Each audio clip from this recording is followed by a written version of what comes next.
Start recording. देखते हैं लोग। तो हम लोगों ने पिछला बार ये रदरफोर्ड के मॉडल को पढ़ा था और उसके कमियों को देखा था ना? वहां तक हम लोग पहुंच गए थे कि क्या क्या कमी थी किसके मॉडल में, रदरफोर्ड के मॉडल में।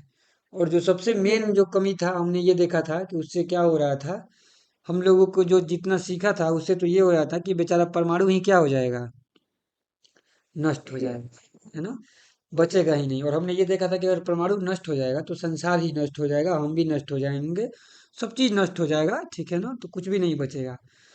तो कहीं ना कहीं संसार तो है, वो तो सामने दिखाई दे रहा है, संसार तो नष्ट हुआ ही नहीं है।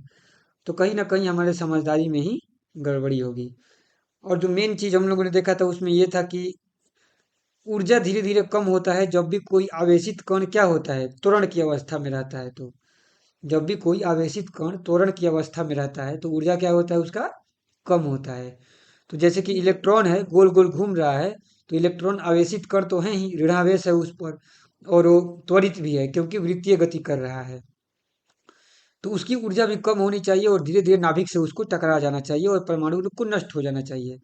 यानी कि हमारी सोच के आधार पे तो परमाणु अस्थाई है, लेकिन दुनिया हमको दिखाई दे रही है अस्थाई। तो जो दिखाई दे रहा है वो सच्चाई है, हमारी सोच गलत है।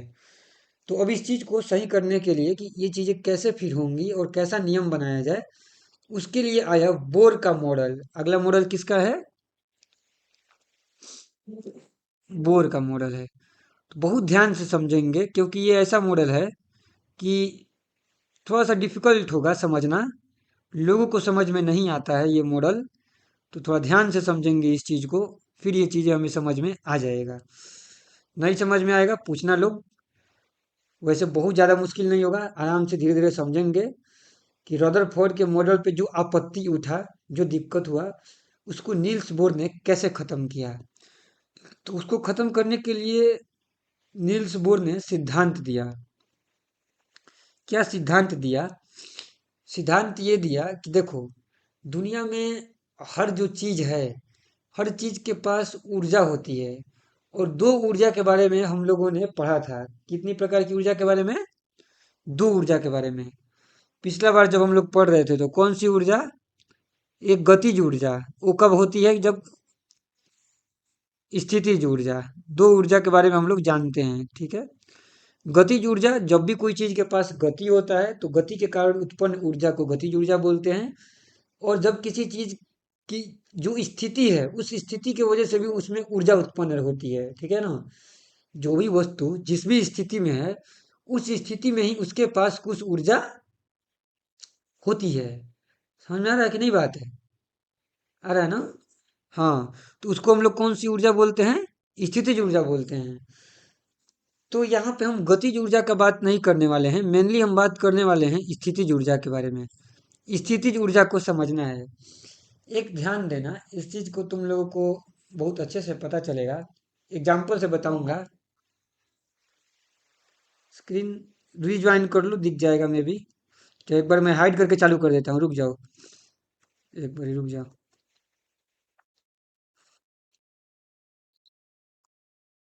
स्टॉप प्रेजेंटिंग, दिखने लगा, ठीक है। तो ये गतिज ऊर्जा और दूसरा चीज है जो स्थितिज ऊर्जा है। तो हम लोग यहाँ पे स्थितिज ऊर्जा के बारे में देखने वाले हैं, बहुत ध्यान से समझना स्थितिज ऊर्जा के कॉन्सेप्ट को कि ऐसा क्यों बोला जा रहा है। अब जो चीज है स्थिति की वजह से उत्पन्न होता है वो ऊर्जा।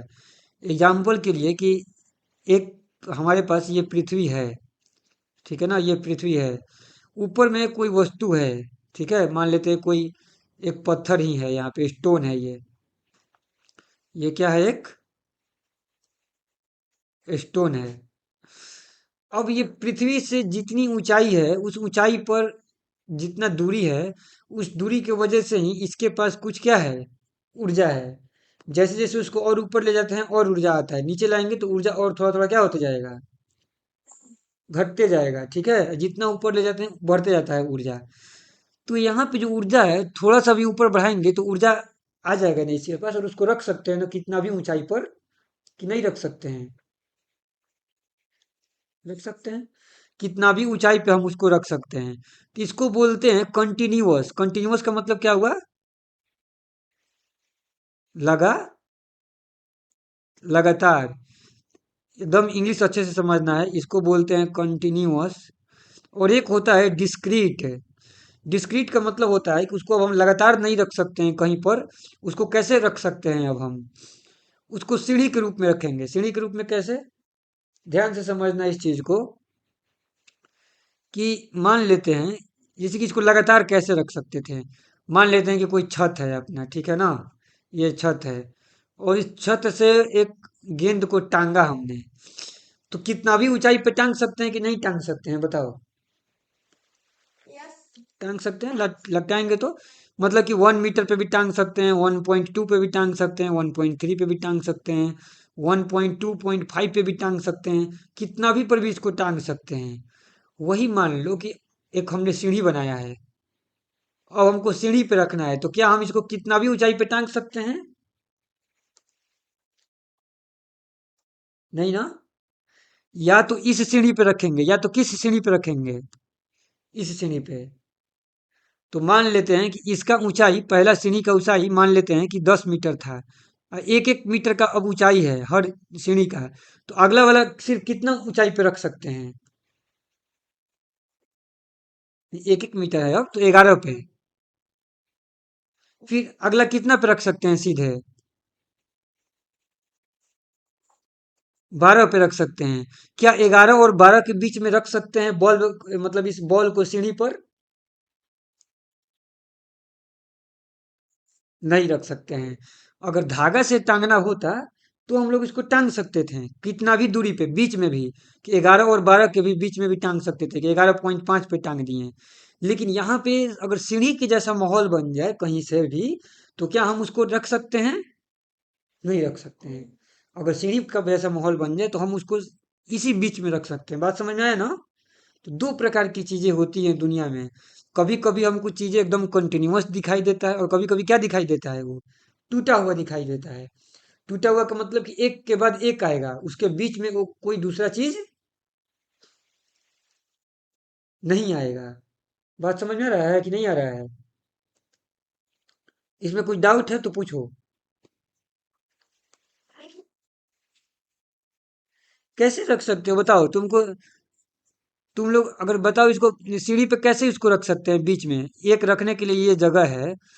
यहाँ पे अगर ऐसे ऐसे सीढ़ी बना हुआ है, तो तुम ही को खड़ा रहना है। मान लो बोलेंगे कि तुमको सीढ़ी पे चढ़ो, तो या तो पहला सीढ़ी पे रहोगी, या तो दूसरा सीढ़ी पे रहोगी, या तीसरा सीढ़ी पे। क्या तीसरा और चौथा सीढ़ी के बीच में खड़ा हो सकती हो? अगर खड़ा होने के लिए जगह ही नहीं है तो कैसे खड़ा होंगे? नहीं हो सकते हैं ना खड़ा, है कि नहीं? नहीं खड़ा हो सकते हैं। या तो तीसरा सीढ़ी पे रहेंगे, तो या तो सीधे किस सीढ़ी पे जाएंगे? चौथे सीढ़ी पे जाएंगे।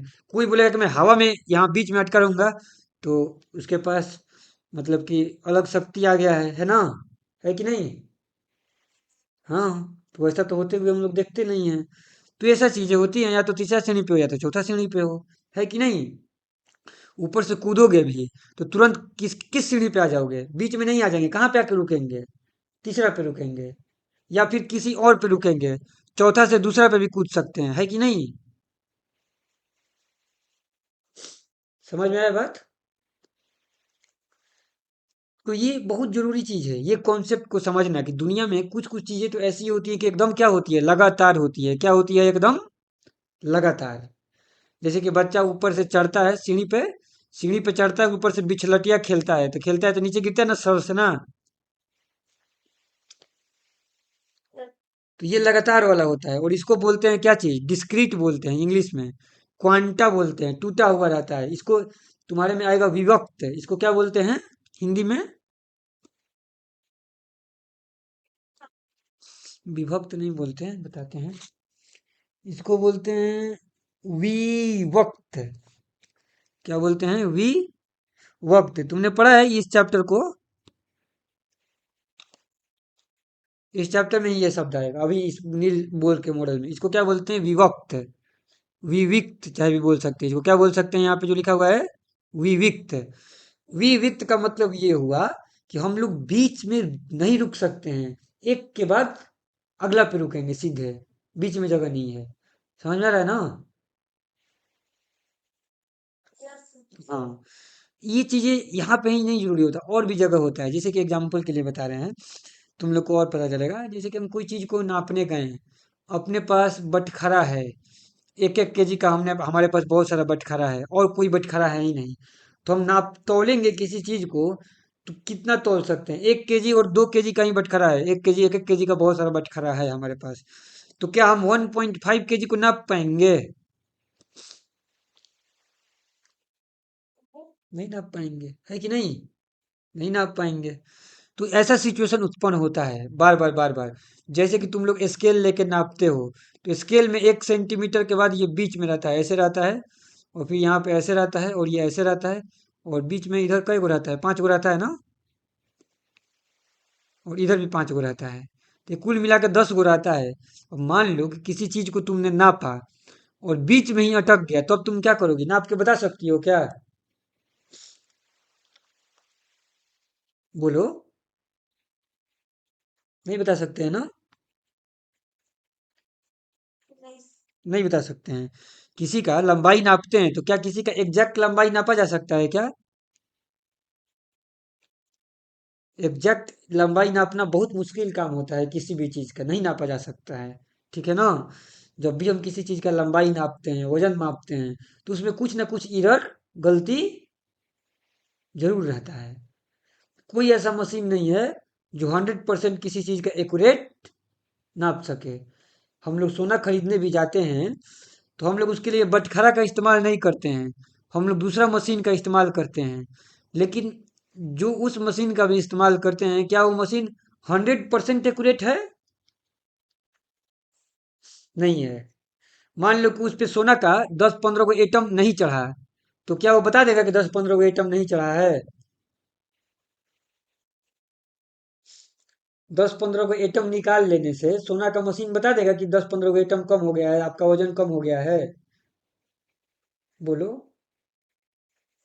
नहीं बता पाएगा। तो कैसे हम बोलेंगे कि सोना का मशीन सही है 100%, अगर वो एक एटम का वजन नहीं बता पा रहा है तो?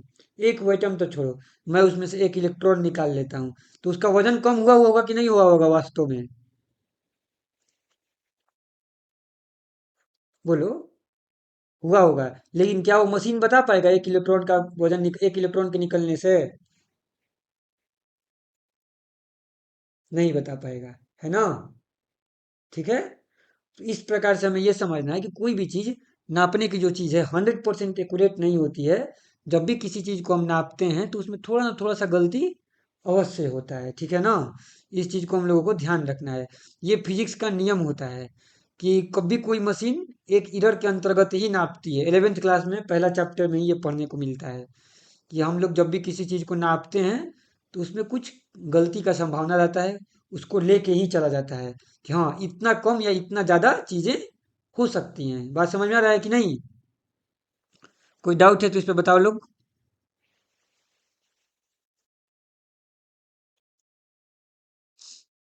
समझ में आया ना कि कोई डाउट है इसमें? हाँ बोलो। कहना ये चाहते हैं कि हम ये बता रहे थे कि चीजें डिस्क्रीट होती हैं, विविक्त का मतलब समझा रहे थे कि चीजें विभक्त होती हैं। हम लोग, एक चीजें होती हैं कि हम लोग को कंटिन्यूअस दिखाई देता है, और एक चीजें मैं ये बताना चाहता हूँ कि दूसरा ये चीज होता है जिसमें कि चीजें कंटिन्यूअस ना होके क्या हो जाता है? विभक्त रहता है।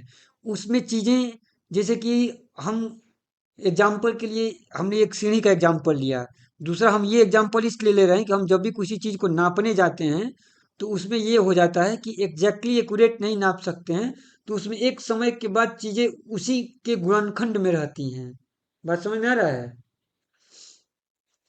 जैसे कि 10 हो गया, तो 10 में एक बढ़ रहा है, फिर एक एक एक एक एक एक एक, एक बढ़ रहा है, उससे फिर एक एक के टर्म्स में ही बढ़ेगा, उससे कम या ज्यादा नहीं हो सकता है। बात समझ में आ रहा है ना? बोलो। अब इसका क्या इस्तेमाल है अब बता रहे हैं आगे, नील्स बोर के मॉडल में, क्योंकि उसमें ही आएगा ये विभक्त है कि ये चीजें कैसे हो रही हैं, विभक्त है। तो इसमें ये बोला गया कि हम लोग को पता है कि कोई भी जो चीज है, अपने स्थिति की वजह से उसमें क्या रहता है? हर चीज के पास ऊर्जा रहता है, ठीक है, रहता है ना। तो जो रदरफोर्ड ने ये बताया था, रदरफोर्ड ने हमको क्या बताया था कि जो बीच में नाभिक है, नाभिक था ना, और नाभिक के चारों तरफ इलेक्ट्रॉन क्या कर रहे थे, चक्कर लगा रहे थे, एक जैसे कि बॉल होता है, बॉल में। तो रदरफोर्ड ने ये नहीं बताया था कि जो हमने क्या देखा कि ऊर्जा अगर गोल गोल गोल गोल इलेक्ट्रॉन घूमेगा तो उसका ऊर्जा धीरे धीरे धीरे धीरे क्या हो जाएगा, कम हो जाएगा और वो नष्ट हो जाएगा, है ना। हमने यही देखा ना। तो रदरफोर्ड ने ये बताया था कि गोल गोल गोल गोल घूमते रहेगा। तो हमने ये देखा कि गोल गोल घूमेगा तो उसका ऊर्जा धीरे धीरे कम होगा और नष्ट हो जाएगा, तो परमाणु नष्ट हो जाएगा। तो इसको रोका कैसे जाए। तो नील्स बोर ने ये बताया कि परमाणु के चारों तरफ जो इलेक्ट्रॉन घूमते हैं ना, वो ऐसे ही नहीं कहीं भी घूमने लगेंगे। वो जो घूमेंगे ना, एक निश्चित कक्षा में घूमेंगे। कहाँ पे घूमेंगे, एक निश्चित कक्षा में घूमेंगे, ठीक है। जैसे कि ये क्लास हुआ, पहली कक्षा हुआ, ये हुआ दूसरी कक्षा हुआ, ये हुआ तीसरी कक्षा हुआ, समझ में आया। तो इसका मतलब क्या हुआ कि इलेक्ट्रॉन जो है वो कहीं बीच में ऐसा कक्षा बना के रह सकता है क्या, बोलो। नहीं रह सकता है।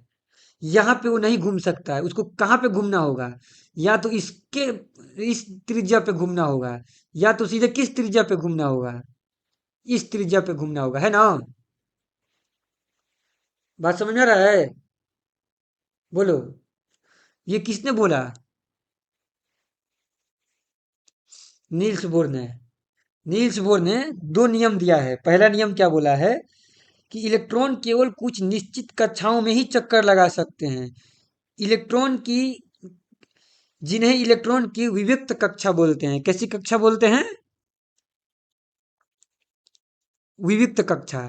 जिस प्रकार से हम एक सीढ़ी के बाद सीधे दूसरा सीढ़ी पर ही चढ़ सकते हैं, बीच के सीढ़ी पे नहीं रुक सकते हैं, उसी प्रकार से ये इलेक्ट्रॉन भी बीच में नहीं घूम सकते हैं। एक निश्चित दूरी पर ही क्या कर सकते हैं, रह सकते हैं, परमाणु के अंदर में। बात समझ में आया क्या। बीच में अगर ये रुकेंगे, अगर बीच में इनको तुम रख भी दोगे जबरदस्ती, तो या तो ये ऊपर नीचे चला जाएगा, नीचे चला जाता है, अपना ऊर्जा थोड़ा सा कम करके किस कक्षा में चला जाएगा, नीचे वाला कक्षा में चला जाएगा। कक्षा का नाम होता है क्या क्या, पहली कक्षा को के बोलते हैं, दूसरी कक्षा को एल बोलते हैं, तीसरी कक्षा को एम बोलते हैं, और इसके बाद एम एन और ओ भी आता है। ऐसा पढ़े होगे लोग, के एल एम एन ओ। पढ़े थे कि नहीं पढ़े थे, बताओ लोग। नहीं पढ़े हो। अरे यार, ये सब नाइन्थ क्लास में है, पढ़ते नहीं हो ना, कोचिंग में पढ़ाई नहीं होता है, इसलिए समस्या होती। अच्छा, ये पढ़ने अभी पढ़ाई क्लास नहीं हुआ है। तो अब कब ये क्लास होगा, अब तो खत्म हो गया। तो बोल रहे थे लोग कि टेंथ चालू होने वाला है। ठीक है, देखना लोग, ठीक है ना। तो इसको विविक्त कक्षा बोलते हैं। कैसी कक्षा बोलते हैं, विविक्त कक्षा। विविक्त कक्षा उसको बोला जाता है जिसमें क्या होता है कि चीजें बीच में नहीं रुक सकती हैं, एक के बाद दूसरा स्टेप आता है, उसी में रहता है। बात समझ में आया। जिस प्रकार से हमने सीढ़ी का एग्जाम्पल देखा, उसी प्रकार से और भी बहुत सारी चीजें हो सकती हैं जिसमें कि हम लोग विविक्त के रूप में चीजें देखते हैं। जैसे कि हम लोग किसी से एग्जाम्पल के लिए और क्या क्या एग्जाम्पल ले सकते हैं विविक्त के रूप में, जहाँ पे चीजें हम लोग काउंटिंग करके ही लेते हैं। जैसे कि केला खरीदने गए, तो केला खरीदने जाएंगे तो हम ये थोड़ी बोलेंगे कि हमको आधा केला चाहिए, बोलेंगे क्या, नहीं बोल सकते हैं। हम लोग बोलेंगे कि भाई हमको 5 केला दे दो, 6 केला दे दो, 1 दर्जन दे दो, है ना। बिस्किट का पैकेट खरीदने गए, तो हम बोलेंगे थोड़ी कि पैकेट तोड़ के दे दो, छोटा छोटा 1 1 रुपया 2 2 रुपया वाला जो पैकेट आता है, तो उसको हम तोड़ के नहीं बोल सकते भाई तुम हमको तोड़ के दे दो। तो उन चीजों को किस प्रकार का वो नेचर हो गया, एक प्रकार से कैसा नेचर हो गया, विविक्त नेचर। जब चीजें कंटिन्यूअस होने के बजाय, मतलब कि लगातार होने के बजाय क्या होने लगती हैं, काउंटिंग में आने लगती हैं, काउंटिंग को तोड़ नहीं सकते हैं बीच में, तो उसको क्या बोलने लगते हैं हम लोग, विविक्त। तो दो प्रकार का नेचर होता है और ये बहुत दूर तक ये बात जाती है। समझ में आया ना? ये गुण है प्रकृति का। बहुत ध्यान से इस गुण को समझना है। एक चीजें होती हैं जो कि एकदम लगातार होती है, और एक चीजें होती है जो कि लगातार नहीं होती है बल्कि टूटी हुई रहती है और उसी को काउंटिंग के रूप में वो चलता है। समझ में आया ना? तो जो इलेक्ट्रॉन का कक्षा है वो कैसी के रूप में है? विविक्त के रूप में है। ऊपर जैसे कि हम लोग देखे थे, एकदम सिंपल एग्जांपल दिए कि अगर हम लोग गेंद को लटकाते हैं छत पे से, रस्सी से, तो कितना भी दूरी पे लटका सकते हैं। तो वो कैसा हो गया? कितना भी दूरी पे जब लटका सकते हैं अपने मन से, तो कैसा नियम हो गया वो? कंटिन्यूअस हो गया, लगातार। और अगर ऐसा वही हम लोग सीढ़ी पे रख देने लगे तो वो कैसा हो गया? विविक्त हो गया। और वैसे ही मान लो कि गिलास हो गया। हम बोलने लगे कि गिलास में पानी भरना है, कि 3 गिलास पानी, 4 गिलास पानी, तो 5 गिलास पानी, तो ये कैसा हो जाएगा? कैसा नेचर हो जाएगा? ये 3 गिलास, 4 गिलास, ऐसा गिलास का काउंटिंग कर रहे हैं ना अब तो।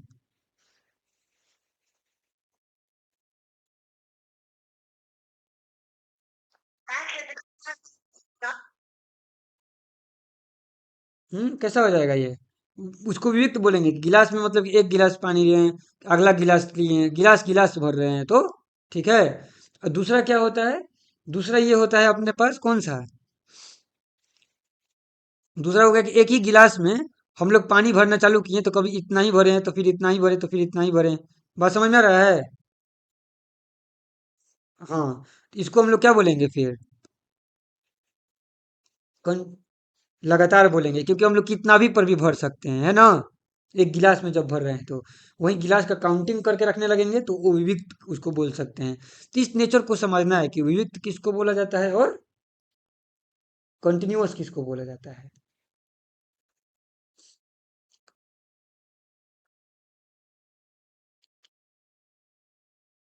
ठीक है।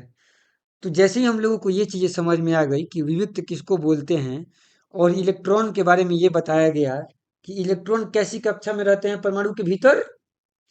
विविक्त कक्षा में रहते हैं। ऐसे ही नहीं कि वो नाभिक से कितना भी दूरी पर रह जाएं। रदरफोर्ड ने ये बात बताया था क्या? नहीं बताया था।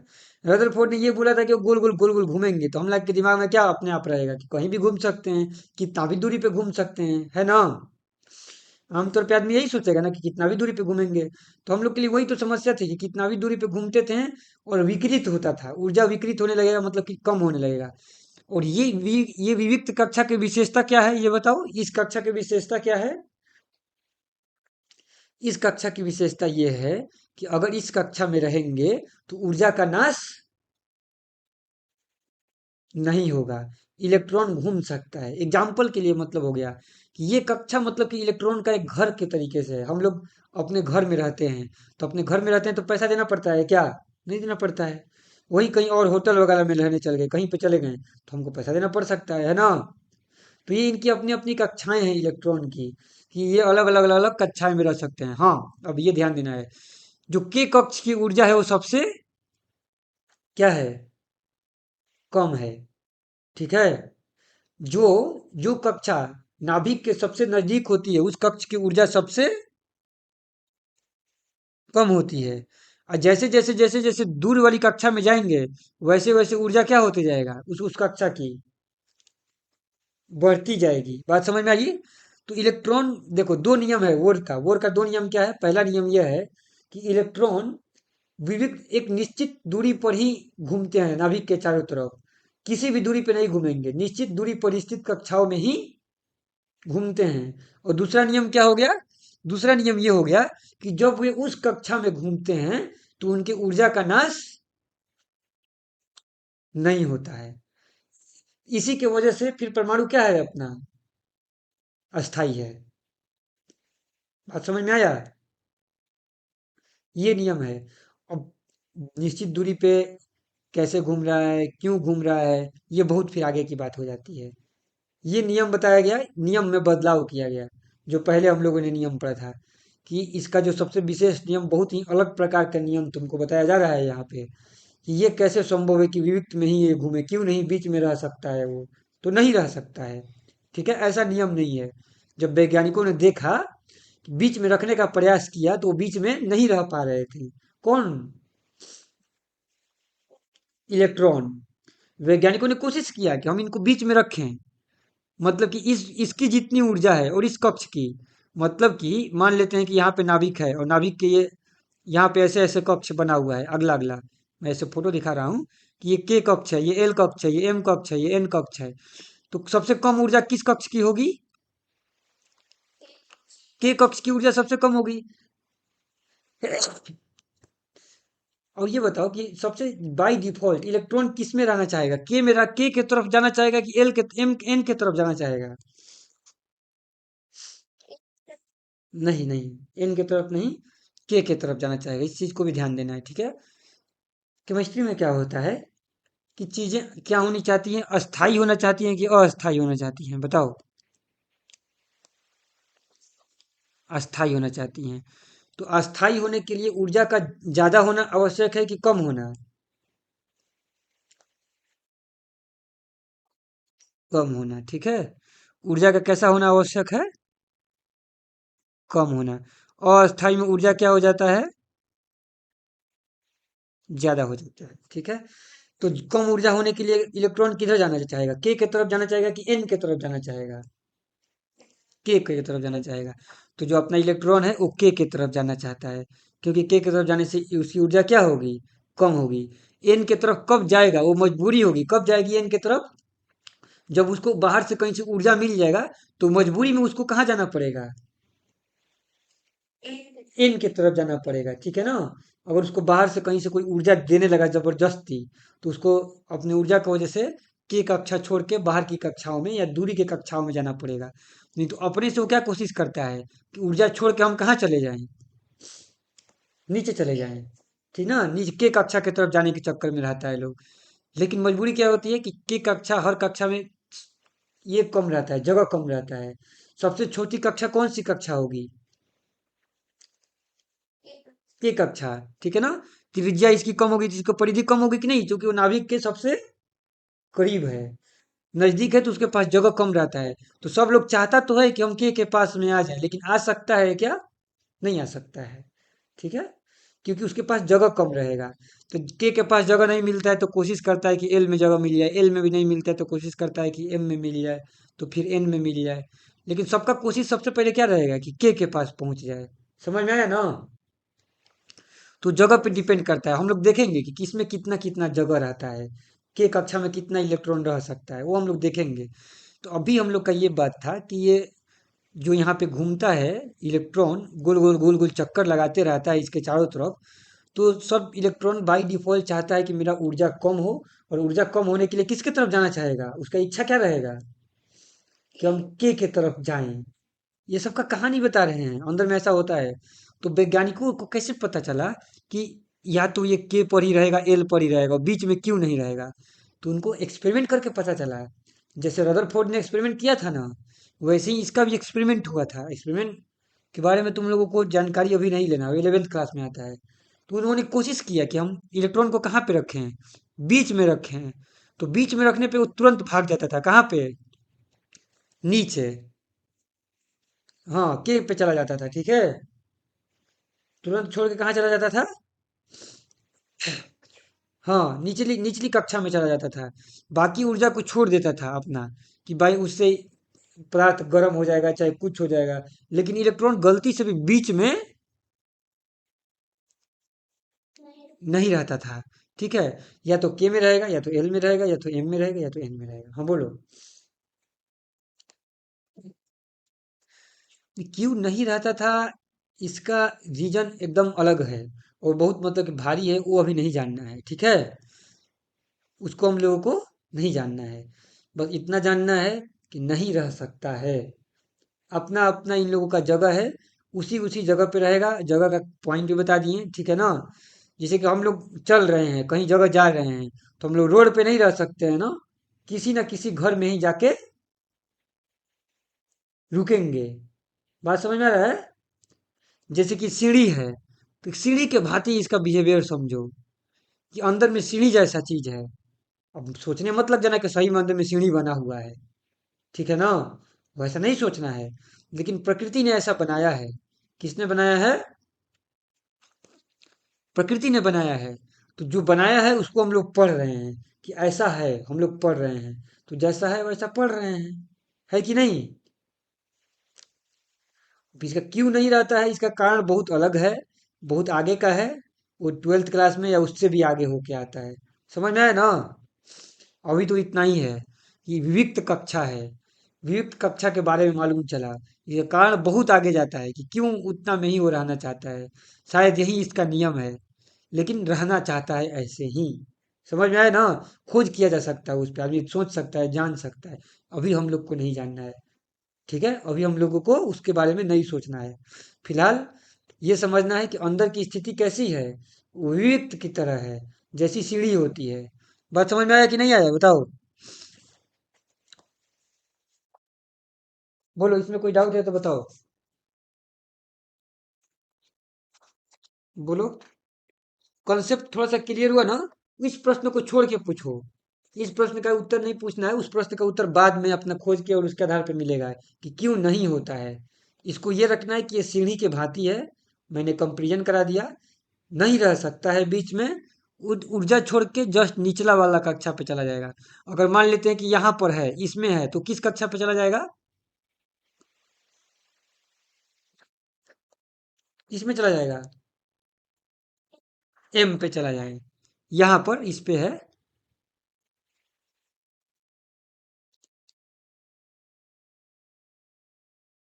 पता चला किस में बोल रहे हैं ना? यहाँ बीच में कहीं है तो कहाँ पे चला जाएगा? एम कक्ष पे चला जाएगा, है कि नहीं?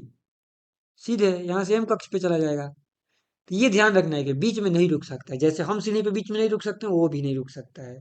अब सीढ़ी पे नहीं रुक सकते, ये दिखाई देता है। ये नहीं रुक सकता, ये दिखाई नहीं दे रहा है, और हम सोच भी नहीं पा रहे हैं। तो नहीं सोच पा रहे हैं तो कोई बात नहीं, ये मान के चलना है कि ये बीच बीच में कक्ष है, उसी पे वो रुक सकता है। ठीक है? समझ में आया ना? उस पर खोज खोज किया जा सकता है, जाना जा सकता है, वैज्ञानिक लोग खोज करते हैं उस पर आगे में। इसमें कोई डाउट बताओ। बोलो। इसके अलावा कोई डाउट, उस प्रश्न के अलावा?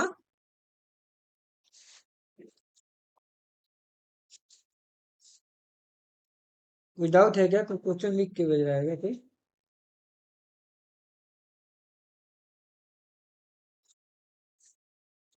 अच्छा, ठीक है, डाल देंगे हम रिकॉर्ड करके। रिकॉर्ड तो हो रहा है।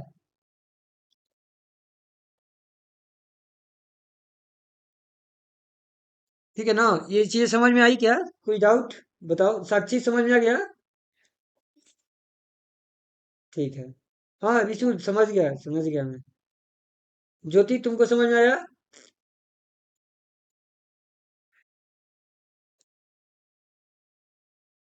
हाँ। पल्लवी? ठीक है। तो ये चीजें हैं इस प्रकार से, ठीक है ना? इसमें बीच बीच में चीजें नहीं रह सकती है, जैसे हम सीढ़ी पर नहीं रुक सकते हैं। वो एग्जाम्पल है, उससे हम लोगों को देख के ध्यान दे के रखना है उस चीज का। अब जो है अगला पॉइंट इसमें, और ये ध्यान रखना है कि चीजें अस्थाई होना चाहती हैं। अस्थाई होने का मतलब होता है ऊर्जा का कम करना। तो सब इलेक्ट्रॉन, जितने भी अलग अलग कक्षा में इलेक्ट्रॉन रहेंगे, सबका होड़ क्या रहेगा, किधर क्या करना? नीचे की तरफ जाना है। किसकी तरफ जाना है? नीचे की कक्षा में जाना है। एन में है तो कोशिश करेगा एम में चले जाए, एम वाला कोशिश करेगा कि एल में चले जाए, एल वाला किस में कोशिश करेगा जाने की? के में जाने की कोशिश करेगा। तो सब लोग जाएगा। तो कोशिश तो करेगा, लेकिन जाएगा कब? जब जगह रहेगा तबे ना। तो जगह रहना चाहिए। तो अब हम लोग ये देखेंगे कि कितना कितना जगह रहता है। दूसरा एक और नाम होता है इस चीज का। एक क्या नाम होता है के एल एम इनका? इसको बोलते हैं पहला कक्ष। तो ए वन बोला जाता है, इसको टू बोला जाता है, इसको थ्री बोला जाता है, इसको फोर बोला जाता है। तो ऐसे ऐसे भी इनका नाम रहता है। समझ में आया? ऐसे ऐसे भी इनका नाम रहता है। ठीक है? इसमें कोई डाउट? नाम है अलग अलग। पहला कक्ष को या तो के कक्ष बोल दो, या तो कौन सा कक्ष बोल दो, वन, प्रथम कक्ष बोल दो। एन से इसको सूचित किया जाता है। एन इक्वल टू वन कह दोगे तो किस किस कक्ष को समझ लिया जाएगा, कौन सा कक्ष को? के कक्ष को।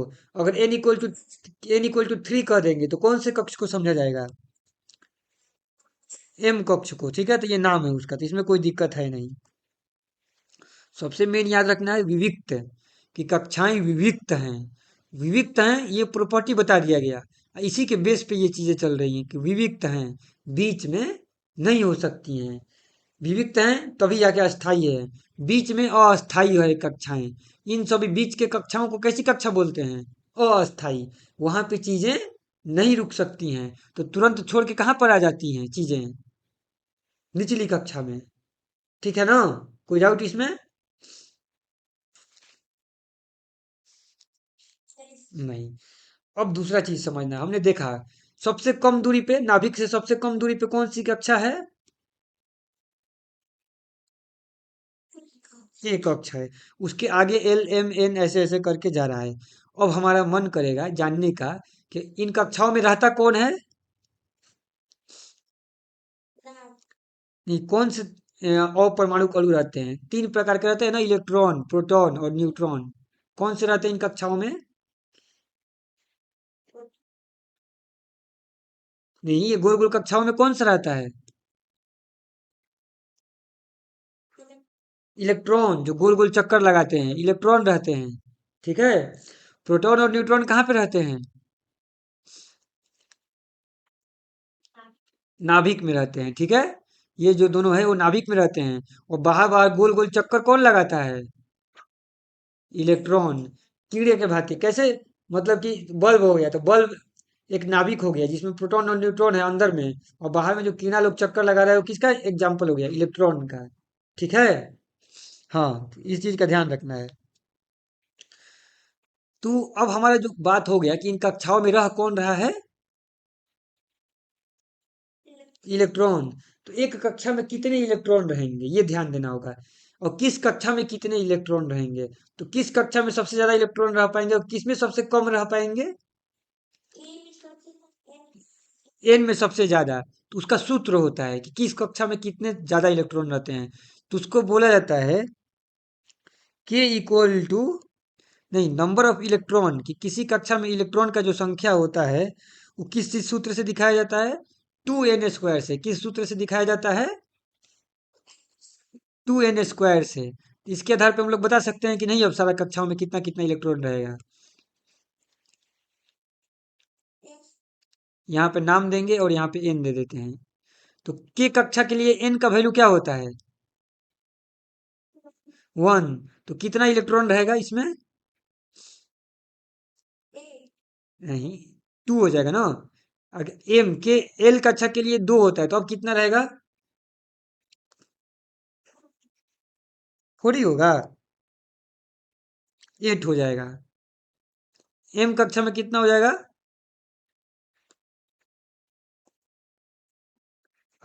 18 हो जाएगा ना। तो बस ये काम हो गया यहाँ पे अपना। इन्हीं तीनों कक्षाओं का याद रखना है कि के कक्षा में सिर्फ 2 इलेक्ट्रॉन रह सकता है। एल कक्षा में कई गो रह सकता है? 8 गो। और एम कक्षा में कई गो इलेक्ट्रॉन रह सकता है? 18 गो। तो हम लोग इसको बार बार याद रखते हैं, 2 8 18। 2 8 18। ये चीजें इतनी बार आएंगी कि हमको याद हो जाएंगी। ठीक है ना? बात समझ में आया? हाँ बोलो।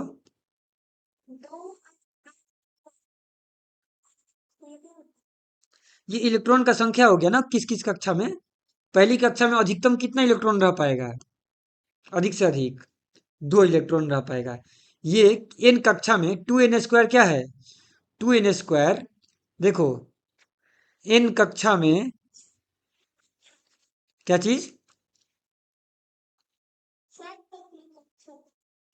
7। 7 कहाँ पे, मतलब कि कहाँ पे 7 लिखा हूं मैं? 7 तक मतलब कैसे? 7 कहाँ से आ रहा है इसमें?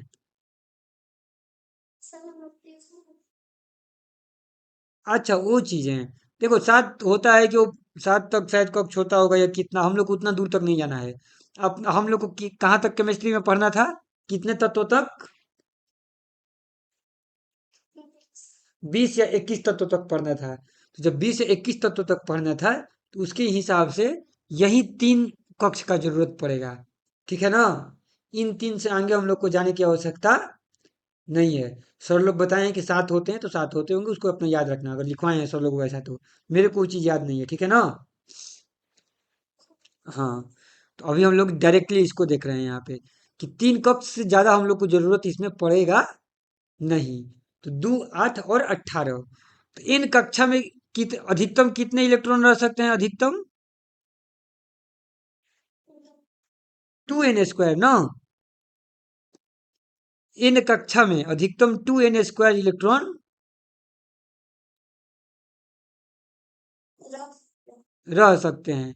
मतलब कि n इक्वल टू अगर 1 करेंगे तो 1 कक्षा में अधिकतम कितने इलेक्ट्रॉन रह सकते हैं? 2 रह सकते हैं। n इक्वल टू 2 यानी कि दूसरी कक्षा में कुल कितने इलेक्ट्रॉन रह सकते हैं? 8 अधिकतम। इससे कम भी रह सकता है, जरूरी नहीं है कि 8 ही चाहिए। लेकिन अधिक से अधिक 8, 8 से अधिक नहीं। तीसरी कक्षा में कुल कितने इलेक्ट्रॉन रह सकते हैं अधिक से अधिक? अधिक से अधिक 18 रह सकते हैं। बात समझ में आया ना? इससे कम रह सकता है लेकिन अधिक से अधिक 18 रह सकते हैं। तो ये हो गया अपना यहाँ पे कक्षाओं का बात। और न्यूट्रॉन जो है, न्यूट्रॉन अपना प्रोटॉन के साथ नाभिक में रहता है जो कि धनावेशित होता है। और इलेक्ट्रॉन जो कि चारों तरफ क्या करते रहता है? चक्कर लगाता रहता है अलग अलग कक्षाओं में, के में, एल में, एम में, एन में। बात समझ में आई कि नहीं आई? हाँ, इलेक्ट्रॉन ऋणावेश होता है और प्रोटॉन कैसा होता है? धनावेश होता है, ठीक है ना? और उसके बाद जो है अपना न्यूट्रॉन उदासीन होता है, ठीक है? बात समझ में आए ना? ठीक है। और एक चीज को देख लेते हैं लोग, जैसे कि इसी प्रकार से चौथी कक्षा में कितना आ जाएगा, बताओ चौथी कक्षा में कितना आ जाएगा? n इक्वल टू 4 करेंगे तो के एल एम एन ओ 32 आ जाएगा, है ना? चौथों को 16 दूनी 32 आ जाएगा। तो यहाँ पे 32 भी कर सकते हैं, ठीक है। अब जो अगला जो इम्पोर्टेंट पॉइंट है कि सबसे बाहरी कोष में इलेक्ट्रॉन की अधिकतम संख्या 8 हो सकती है। हमने ये तो देखा कि पहली कक्षा में 2 रह सकते हैं, दूसरी में 8 रह सकते हैं, तीसरी में 18 रह सकता है, चौथा में कितना रह सकता है? 32 रह सकता है। लेकिन एक और नियम आता है, ठीक है ना? चाहे इसके बारे में दो गो नियम आता है, उस दोनों नियम को ध्यान से समझते हैं कि क्या क्या दो नियम आता है। कि दो नियम क्या बोलते हैं कि जब भी अब हम किसी, होता क्या है, चीज़ों को बहुत ध्यान से समझना है जो मैं बता रहा हूँ, ठीक है ना? बहुत ध्यान से समझना है इस चीज़ को। होता क्या है कि हमको बता तो दिया गया कि सबसे पहले कोई भी परमाणु के अंदर का स्ट्रक्चर अब तक मालूम चल गया है ना हम लोग को, थोड़ा बहुत कि नहीं मालूम चला है कि अंदर में परमाणु कैसे रहते हैं? चल गया है ना?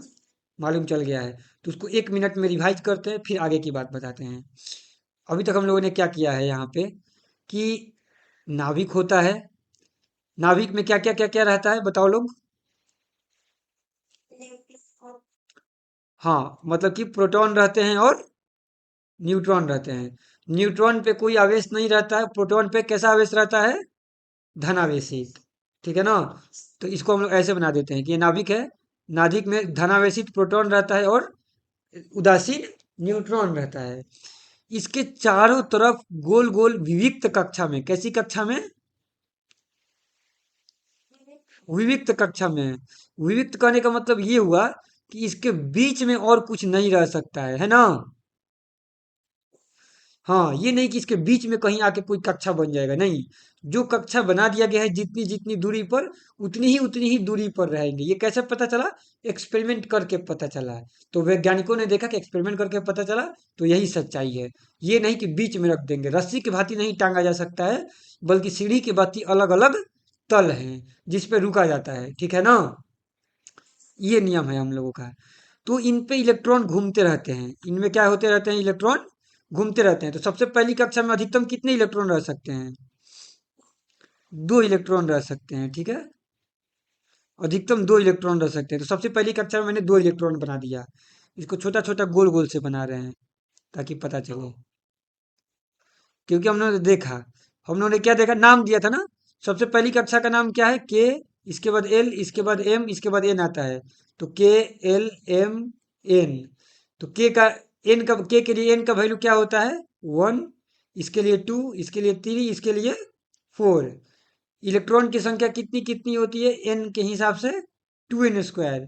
इसमें 2 रहेगा, इसमें 4 रहेगा, 4 नहीं कितना, 8 रहेगा, इसमें 18 रहेगा और इसमें 32 रहेगा। ये हम लोगों ने अभी तक हम लोगों ने देख लिया, तो वही हम लोगों ने रिवाइज कर लिया यहाँ पर। अब के में 2 गो इलेक्ट्रॉन रह सकता है, एल में कितना रह सकता है? 8 गो। तो मान लेते हैं कोई ऐसा तत्व है जिसके पास 10 गो इलेक्ट्रॉन है कुल मिला के, तो कोई दिक्कत है क्या? इसमें 2 गो भर दिए के में, और एल में कई गो भर देंगे? 8 गो भर देंगे, है ना? भर देंगे कि नहीं भर देंगे? तो दोनों मिला के 10 गो हो गया। जब भी इलेक्ट्रॉन भरना शुरू होगा तो कहाँ से भरना शुरू होगा? के तरफ से भरना शुरू होगा कि एम के तरफ से नीचे के तरफ भरेगा, बताओ? के तरफ से। क्यों के तरफ से भरेगा? ऊपर से क्यों नहीं भरेगा?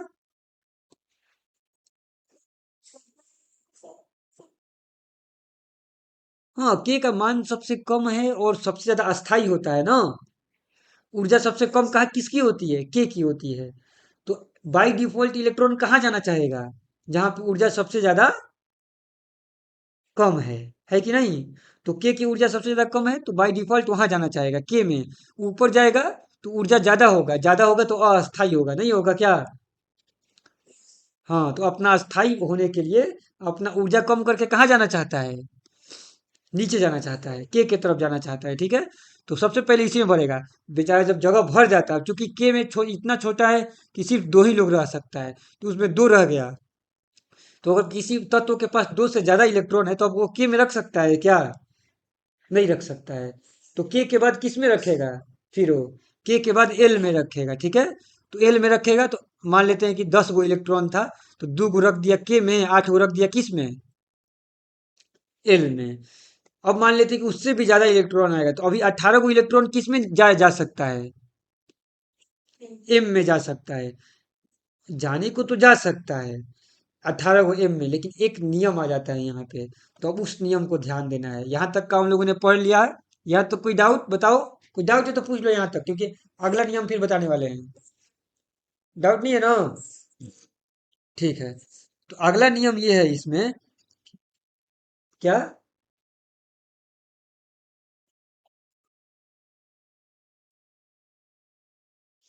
2, 8, 8। हाँ, तो उसी के लिए जा रहे हैं, उसी पे जाएंगे, उस पे ही जा रहे हैं। बाय डिफॉल्ट ऐसा देखा गया कि अधिकतम इतना इतना रह सकता है, ठीक है। बाय डिफॉल्ट हमने क्या देखा कि अधिकतम ऐसा ऐसा रह सकता है, लेकिन ऐसा होता नहीं है। तो अब वो अगला नियम है, उस अगला नियम पे हम लोग चलते हैं। अगला नियम जो इस चीज को रोकता है ऐसा होने से, क्योंकि तीसरा में 18 तक जा सकता है, ऐसा नहीं है कि नहीं जा सकता है। तीसरा में 18 तक जा सकता है, लेकिन क्या वो स्थिति है जिससे तीसरा में 18 तक नहीं जाता है? अब उसके लिए एक अलग से नियम आता है, क्योंकि बाय डिफॉल्ट शुरुआत में 18 तक नहीं जाता है, तो उसके लिए क्या होता है? उसके लिए एक नियम है कि सबसे बाहरी कोश में कितना इलेक्ट्रॉन रहना चाहिए? बोलो। 8। ठीक है। सबसे जो बाहरी कोश है, जो सबसे बाहरी कोश है, उसमें सिर्फ 8 इलेक्ट्रॉन रहना चाहिए। ये चीजें नहीं समझ में आएंगी अभी, लेकिन इस पे जब एग्जाम्पल देखेंगे हम लोग कल तो ये चीजें समझ में आ जाएंगी। इसके लिए इंतजार करना होगा, ठीक है। अभी जस्ट मैं बता दे रहा हूं ताकि ये चीजें याद रहे। इसको सोचना लोग, इस पे डिटेल्स में एग्जाम्पल करेंगे तो पता चलेगा संयोजकता का और इस चीज का, कि वो चीजें कैसे बदलती हैं। तो सबसे बाहरी कक्ष में ये इस नियम से देखेंगे कि अधिकतम 18 रह तो सकता है, तो फिर क्यों सबसे बाहरी आप बोल रहे हैं कि 8 ही रहे? है कि नहीं? बात है ना?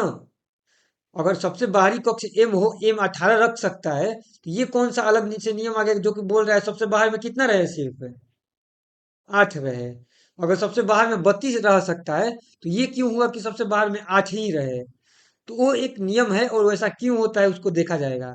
लेकिन ये अवश्य है कि सबसे अंत में सिर्फ कितना रह सकता है? 8। मान लेते हैं यहाँ पे कि एम के बाद और एक कक्ष बना दिए, एम के बाद एक और कक्ष हमने बना दिया, कौन सा? एम के बाद कौन आएगा? एन आएगा। तो हो सकता है कि इसमें हम 18 रख दें और इसमें सिर्फ कितना रख दें? 8 रख दें। बात समझ में आया? ये हो सकता है फिर। लेकिन शुरुआत ऐसा नहीं हो सकता है कि लास्ट में 18 रह जाए या फिर इसमें 8 से ज्यादा चला जाए। अब एन में अधिकतम कितना जा सकता है? 32 जा सकता है। लेकिन एन में 32 जाने से पहले इसके ऊपर जो होगा उसमें फिर कितना रहना पड़ेगा? कम से कम 8 रहना पड़ेगा। और लास्ट वाला में 8 से ज्यादा नहीं रह सकता है। ठीक है, ये नियम है। तो वही है सबसे पहला नियम। फिर क्या हो गया इसमें कि सबसे अंतिम में 8 से ज्यादा इलेक्ट्रॉन नहीं रह सकता है। इस पे ध्यान से देखेंगे लोग। अभी हमने देखा था अधिकतम वाला, और अधिकतम जा सकता है, ये गलत नहीं है। लेकिन ये क्या नियम बोल रहा है इसको देखेंगे लोग। तो ये 8 हो गया। और दूसरा नियम क्या बोल रहा है कि किसी परमाणु के दिए गए कोष में इलेक्ट्रॉन तब तक स्थान नहीं लेते हैं जब तक कि भीतरी कक्ष पूर्ण रूप से भर ना जाए। मतलब वही हो गया कि सबसे पहले अगर भरना शुरू होगा तो कहाँ से भरना शुरू होगा? के से। यानी कि भीतरी कक्ष पहले भरेगा, उसके बाद कौन सा कक्ष भरेगा? एल, उसके बाद एम। ठीक है, समझ में आया? ये चीज है। तो नीचे से ऊपर भरते जाएगा, सबसे अंत में 8 ही रहेगा और अधिकतम ये रहेगा। ये तीन चीजें ध्यान रखनी है। क्या क्या तीन चीज ध्यान रखनी है? कि चार चीजें अभी हम लोग ध्यान दे देते हैं, इसके बाद इसको खत्म करते हैं। कक्षाएं विविक्त होती हैं। विविक्त होने से क्या होता है? विविक्त कक्षाएं कैसी कक्षाएं होती हैं? अस्थाई कक्षाएं होती हैं, जिसमें त्वरण होने के बावजूद ऊर्जा का नाश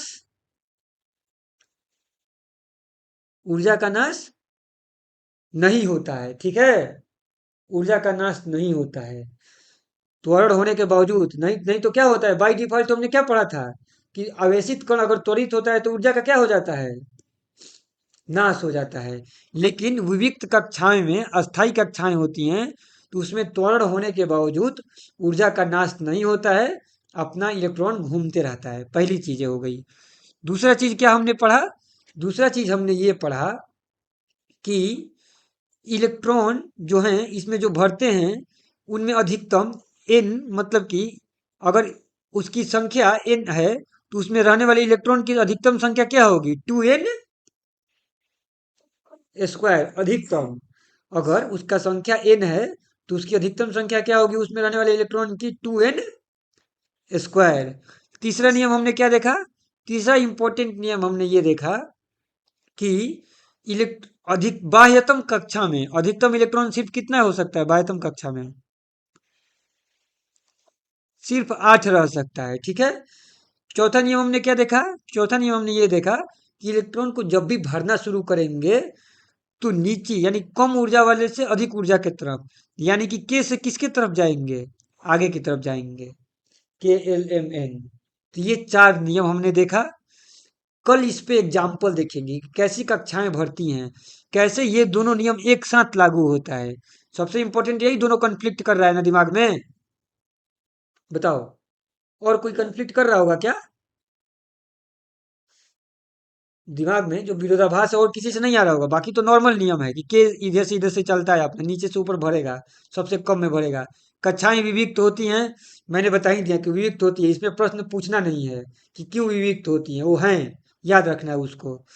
ठीक है। उसको नहीं होती हैं वो आगे का चीज है, अपना पढ़ना लोग, जानना लोग बाद में, मोबाइल में अपना खोजना जानना लोग, इंटरेस्ट होगा तो। हम लोग को उसको ज्यादा डिटेल्स में अभी फिलहाल इस कक्षा में, 9वीं कक्षा में नहीं जाना है। हम लोगों को इसके बारे में पढ़ना है। और ये हम लोग को जरूर दिमाग में कन्फ्लिक्ट कर रहा है कि अधिकतम इतना हो सकता है तो बाह्यतम में 8 ही क्यों? है कि नहीं? ये इंपॉर्टेंट क्वेश्चन है। तो इस क्वेश्चन का उत्तर हम लोग कब देखेंगे? कल। ठीक है। तब तक सोचना लोग, कुछ पता चलता है तो मेरे को बताना कल, नहीं तो मैं तो बताऊंगा ही। बात समझ में आया क्या? कोई डाउट? चीजें रिकॉर्ड मैंने कर दिया है, आई होप आवाज अच्छे से आ गया हो। तो मैं डाल देता हूँ। जिसका भी छूटा होगा, ये नया चीज इसमें बहुत अच्छे से है, उसको देख लेना लोग, पढ़ लेना लोग, रिवाइज कर लेना लोग। क्योंकि ये इंपॉर्टेंट चीजें हैं, परमाणु के अंदर देख रहे हैं लोग, उस संसार को जानने की कोशिश कर रहे हैं जो हमारी आंखों से दिखाई नहीं देता है। ठीक है। तो इसको जानना है, समझना है, क्योंकि इसी पर चीजें टिकी हुई हैं। वैज्ञानिकों ने खोज किया है। हमको जानना है, सीखना है, समझना है। नहीं तो ये चीजें हमारे लिए नहीं समझ में आता है तो आदमी बेवकूफ बन जाता है। तीन चीजों को हम लोगों को जानना है। इसको ध्यान से देखना लोग, पढ़ना लोग। कोई डाउट है तो पूछ लो लोग।